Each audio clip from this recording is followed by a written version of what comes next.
Hey, everybody. Welcome to Odd and Untold, the podcast where we talk about all things strange and spooky. And this week, I have what I feel is a pretty cool episode. This one has been a long time in the making. It's a UFO encounter story from a listener from the early days of this podcast. I mean, like I said, I've been working on this story for a while, trying to get some of the participants to come on the show. And as with most witnesses, it's difficult. People get nervous. People don't want to be identified.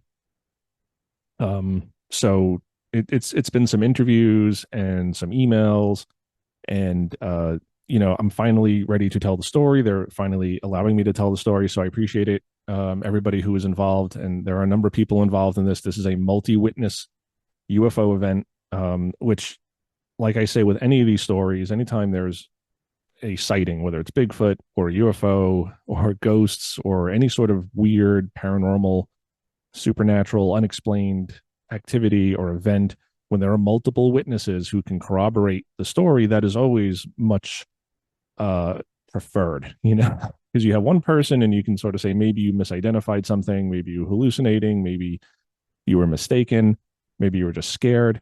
But when you have multiple witnesses, that always adds credibility to it. So I'm going to go over that story tonight. It's a very cool story. It's one I've known about for a while and I've been really wanting to talk about. So they are not going to be on the show tonight. I'm just going to tell their story from what's been told to me. I also have some of their own words, which I will be reading, things that had come to me via text or email. Names have been changed. Certain details have been changed or omitted, just again to protect people's identity. None of these things affect the actual encounter. The actual encounter details, those have not changed. Those I'm going to be kind of reading verbatim. But the names, I've changed, and certain details, like I said, I've changed a little bit or I've omitted, again, just to protect people's identities, because these are tough things to share. When you see something like this, a UFO or Bigfoot, or, people don't want their jobs affected. They don't want family or friends judging them. And trust me, I've dealt with this my whole life, just being into what I'm into, and I can take it, and that's no judgment on anybody else. I'm just who I am, and take me as I am, love me or leave me. And, but not everyone's like that. And I totally appreciate that and respect that.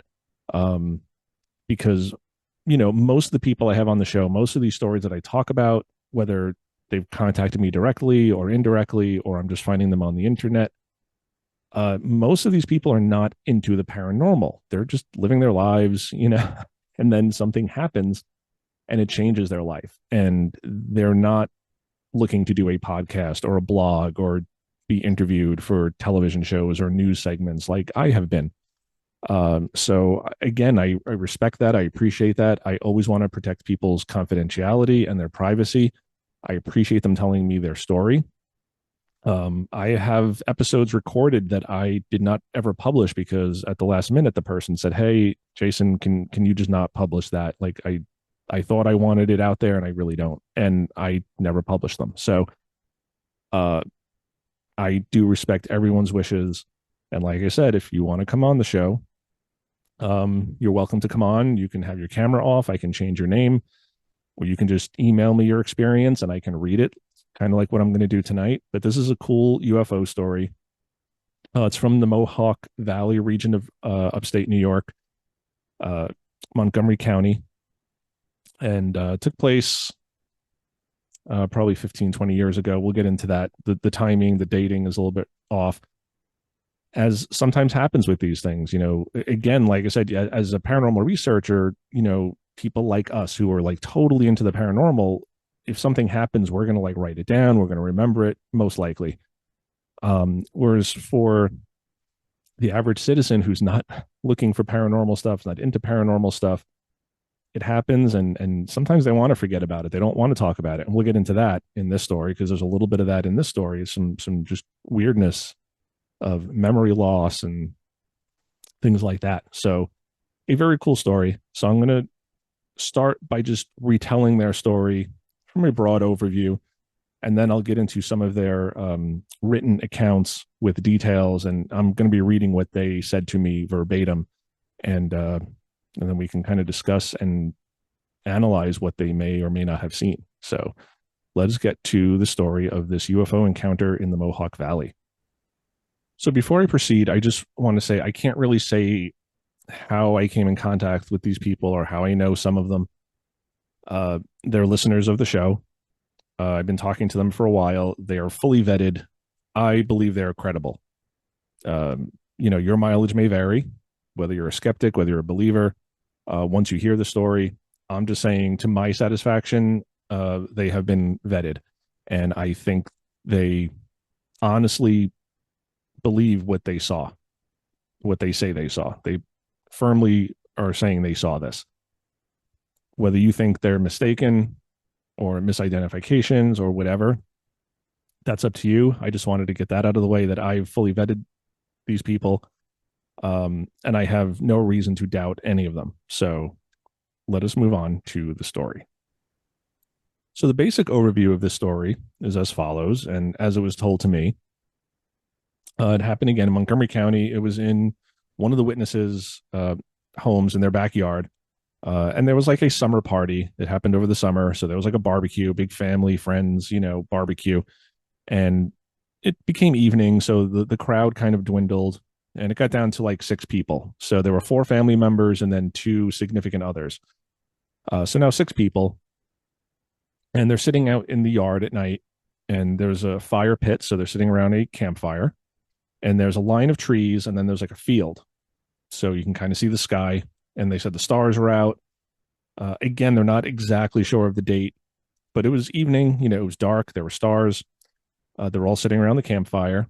It should be noted, some of them were drinking alcohol, but some of them were not.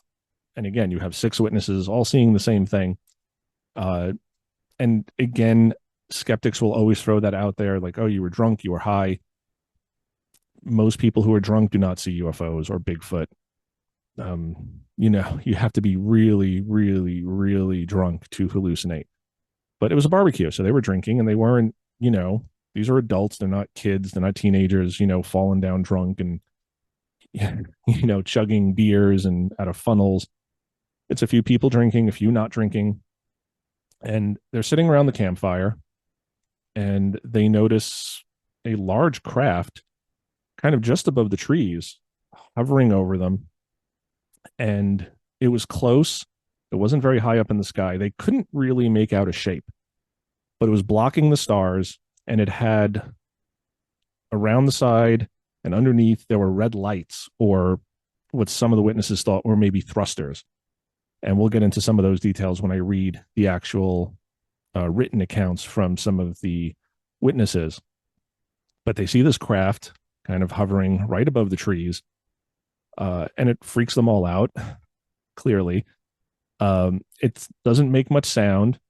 From what I remember, it was just a very low sort of hum or buzz. There was a sound, but it wasn't enough to, support a man-made craft. A helicopter is going to make a lot of sound. A jet is going to make a lot of sound. Even a blimp that low is going to make a lot of sound. Maybe not as much, but you're going to hear something. This, they said, was very sort of quiet and stealthy, not noiseless, but almost. And there's just red lights. And again, it's so close, they can't really tell the shape. So they think roundish, circular, but not exactly sure. But this thing hovers, and then it leaves. Now, the interesting thing is that a lot of the witnesses here, and there were 6 of them, one of them has passed on, sadly. So I don't have that person's account, but they had this experience, and then a lot of them sort of forgot about it or just didn't talk about it again. And it was one of those things where one of them would say, like, they would remember it and be like, oh yeah, I saw this UFO one time. And they'd go back to one of the other witnesses and be like, do you remember the time we saw that thing? And then the other witness would be like, oh yeah, like I'd forgotten about that. So there's almost this, not a mind wipe or an erase, like they didn't totally forget about it, but it's just not something in the forefront of their mind. Like they don't think about it much. So it's almost like not an erased memory, but like suppressed. And it's only when they really concentrate and think on it that they remember it and the details come back But it's almost like when they mention it to one of the other witnesses, they have to stop for a second and be like, what? Oh, yeah, that UFO we saw that just kind of hovered above our heads, 100 feet above our heads, or however high up it was. So I always felt that that aspect was really interesting. And like I said earlier, like just putting the show together was tough because a lot of the witnesses are reluctant to talk about it. These are not people who are like looking for fame and want to be on TV shows and getting their names out there. These are people who are like really reluctant to share their story, and they're kind of doing it as a favor for me. So thank you all, because I do think this is a cool story. There's no real sensational aspects of it. They're not saying they saw, ETs waving at them from the window. They're not saying any beams of light shot down and zapped one of them up into the craft and took them to another planet. They saw this craft. It was there. It hovered. It was close. It did not resemble anything from this planet or from our military. The technology does not seem to match up with anything we have then or now. And again, you're not going back too far, maybe 18 years, 17 years. Um, so in the 2000s, it's not that long ago. Um, so it's a credible story. And again, I always just felt that the memory suppression was really interesting, and they all kind of have this, that it's almost like something didn't want them to remember. And unless they kind of force themselves to talk about it and remember it, that's when it comes up. But they all agree on many different aspects of this sighting. So that's the overall story. Again, nothing crazy. It's not, War of the Worlds or Independence Day or, fire in the sky. It's just they see a craft, it makes no sense, and then it's gone. And then they have this memory suppression. So I'm going to move on to the witness statements. I'm going to read from that. I have that sort of prepared. And I'll throw up some pictures as well. And there's a diagram where you can kind of see how they were sitting and where the fire was. And they've sent me some pictures of the trees now. So you can kind of get a sense of where they were looking. I mean, the daytime photos, because you wouldn't see anything at night, but you can kind of get a sense of what they were looking at and what they experienced. So let me get to their own words. Okay, so here we go. This is what they had sent to me in their writing. So this is, again, like I said, it's 6 people, 4 adult siblings, 2 significant others. 2 of the siblings were talking to me and a significant other. So the first witness, Jack, he says, okay, let me put my version of it as I remember. I know it was sometime after 2004 and before 2008, before I met Jen, thinking it was sometime in 05 or 06. So like I said, 19, 18 years ago. I remember Wanda and Paul, Gina, Nellie, and the rest was a blur of who was there. Like I said, it was a party, so things had kind of dwindled. And again, you're talking almost 20 years ago. So those details, not really important for the sighting, but just 6 of them kind of sitting around the campfire. He continues, I'm not sure if I was still dating Wanda or if it was just a family gathering we had after, and she was invited as she always had been friends of the family. But I asked Paul if he saw what I saw. He said, you saw what you saw, as I also seen it. It hovered over the treetops. All I can remember was the lights under, whatever it was in the sky, hovering at a slow pace over the treetops. So like I said, this low, kind of just hovering craft. He continues, I, to this day, believe it was something not from our world, and my eyes, heart, and mind knew it was a UFO. I searched to see if I could find an aircraft in our military that resembled what I saw, but could not find one. I do believe there are other forms of life way beyond our understanding. I have been trying to come up with the actual image of what I saw that night, but all that I can remember were like the thrusters, which looked like lights underneath as it hovered. Well, that's what I can remember, but it's weird how we all saw the same thing and some of us had forgotten about it. So to get into that, that's what I'm saying. It's almost like there's a block on the memory. He's trying to remember what he saw. He's trying to get that actual image in his head, and it's been difficult for him. And he remembers that it was a craft. He remembers it blocked out the stars and the sky. It had red lights underneath. His interpretation was that they were maybe thrusters, so engines of some sort. But again, it was quiet. And again, that they had all forgotten about it. Like, it just doesn't come up until one person remembers it and was like, hey, I saw this podcast and there was a UFO story and it reminded me of that thing we saw. And the rest of them are like, oh, yeah, So I asked him what color the lights were and if there was a sound, what time of year it was. This is what he said. It was a summer night, if I recall. The lights or flames were like if it was like what comes out of a jet engine, like forced or pressurized fire coming out of multiple engines. I've been trying to remember the shape, but for some reason, the shape of it doesn't come up in my mind. So again, it's like a memory block. He has some of it, but a lot of it he can't really remember, or it just wasn't there to begin with. So another witness, Gina, said this. I agree with Jack. That's exactly how it was, and the lights hovered over us while we all stared up at it. I think red, but they were bright. I remember thinking it can't be real, but Paul was not drinking, and he stared at it and said he saw the exact same thing. So again, you have multiple witnesses now. They're all seeing a craft with red lights. Some are drinking, some are not. But again, I don't like that drinking excuse of people throwing away a sighting because somebody was drinking. I mean, we all drink. You have a couple of beers, you're not going to hallucinate motherships coming down, and it's just weird.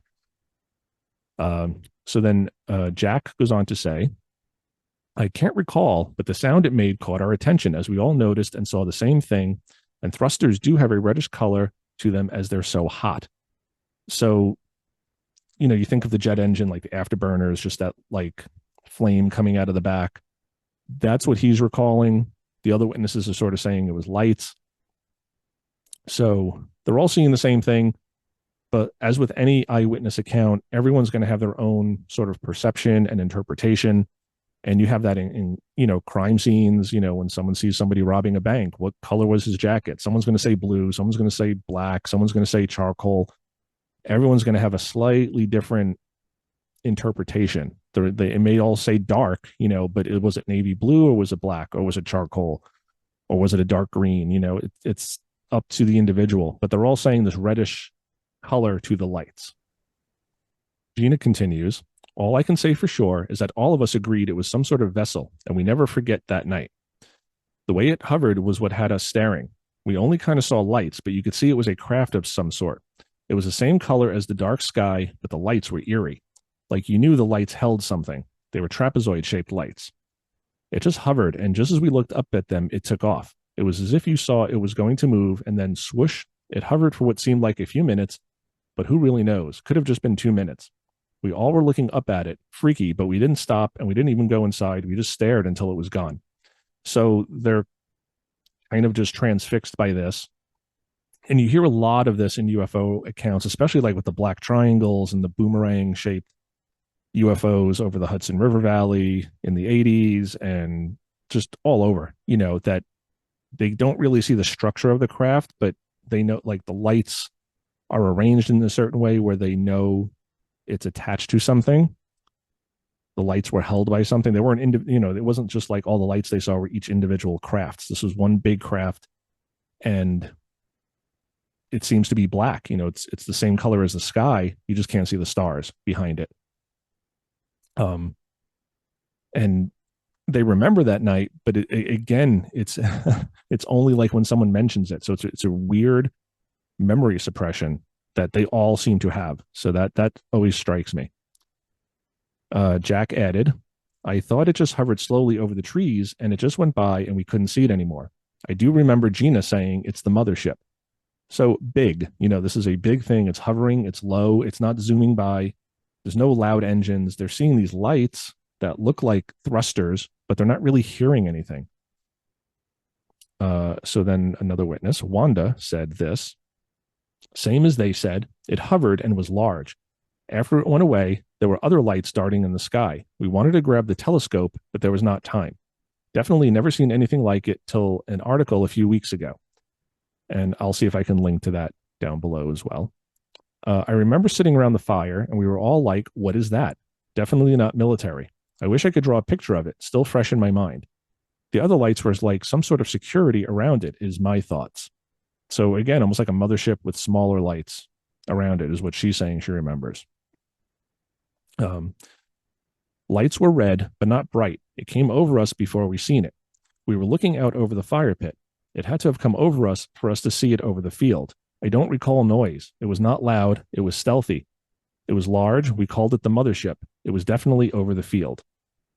And Jack also says, no, it wasn't round, but I can't make out the shape.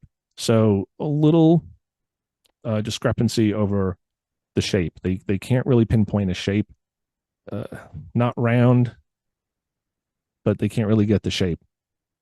So they're seeing these lights. It's on a craft, and it might just be a weird shape that they can't really describe, but it's hovering over them as they're sitting at a campfire, and they're just kind of winding down from this family get together, party, barbecue. But they're all seeing this craft that moves in from the field. It hovers over them, red lights, and then it zooms off and it's just gone. And again, this is almost 20 years ago, and they don't really talk about it to one another. It was just like one person remembered it, and she went back to the others, and then they were all like, oh yeah, like I forgot about that. And it's a weird thing to forget. You see a little light in the sky and it's weird, and okay, you might forget about that because it's not really that impactful. Again, there's no embellishing here. This is not a sensational story by any means, but it was close and they all saw it. You have 6 people seeing it. And again, not every witness wanted to share their story. One of them has passed on, sadly. The others just didn't really want to share it. Like, talking about it is just upsetting to them. And it's almost like if you don't talk about it, it can't hurt you. But if you mention it, it knows you're talking about it. And so again, I respect their beliefs. I respect that they don't want to talk about it. But I just think this is a really cool story. It's just upstate New York, small town, Mohawk Valley, not a lot of light pollution up there. And these are not people who are into the paranormal. These are not people who are just constantly looking at the night sky and say, oh, that's a UFO, and that's a UFO, and there's a UFO, and every stick break in the woods is a Bigfoot, and every time I can't find my keys, that's the ghost in my house moving them. They're not these types of people. They're just, regular, ordinary people. I say normal because I'm not normal because I'm into all this stuff, but they're just very nice, down to earth, sincere people who are not looking for fame or fortune. They're not looking to get their names out there. They don't want to be famous. They're not hoaxing this. They're not telling me this just to, pull my leg. Again, getting this story out of them was tough. And I've been doing this podcast over 2 years now. And this was like early days of the podcast that they approached me. And it's taken that long to kind of get the story out of them and get them together to get this information. And I love that it's not a crazy Hollywood story. Like I said, there's no aliens waving to them. There's nothing here that says I think they're embellishing or that they're lying. They saw something big hovered over them. It wasn't a blimp. We all know what a blimp looks like. They all agree that it had red lights. They don't know what the shape is. It zoomed off. It was quiet. It didn't make much noise. What could do that? What would hover over people like that so close, just over the trees, and not make a sound, and then zoom off, never to be seen again? And again, the memory suppression thing is really weird to me. And we've heard that in many UFO stories before, the missing time, missing details. And that goes all the way back to the Betty and Barney Hill case, where they remember parts of it and then more comes out under hypnosis. And that's a discussion for another time, whether the hypnosis is a good tool or a detriment, because memories can be placed and there's leading questions. And again, psychologically, that's a whole other can of worms that I don't want to open right now. But that's not what I'm really seeing here. It's not that more details come to light. It's just they've all said that it just kind of fades from their mind. They just don't think about it. And you would think seeing something like this, it would come up in conversation more, and it really doesn't. And it's one of those things where when it's mentioned, they all kind of go, oh, what? Oh yeah. Like they have to like dig deep in their brains to find it. And this is not something that happened 50, 60 years ago. It's 18, 17 years ago. So not recent, but also not that long ago where they should have that amount of trouble accessing the memories. So very cool story. Again, I've changed the names, but the details, I'm reading what they wrote to me or what I wrote down from what they said to me. And That's the important part. So I'm very curious to see what you guys watching or listening at home think about this story.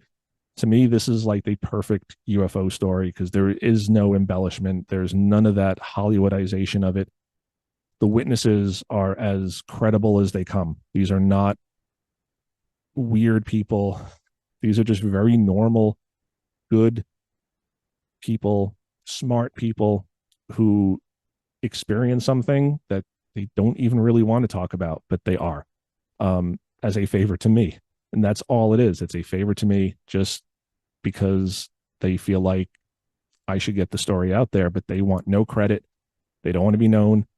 And they did not embellish. I don't know the shape. I don't know how big it was. I don't know what it was. Um, the one witness, Jack, just said he feels like it was something from not this planet.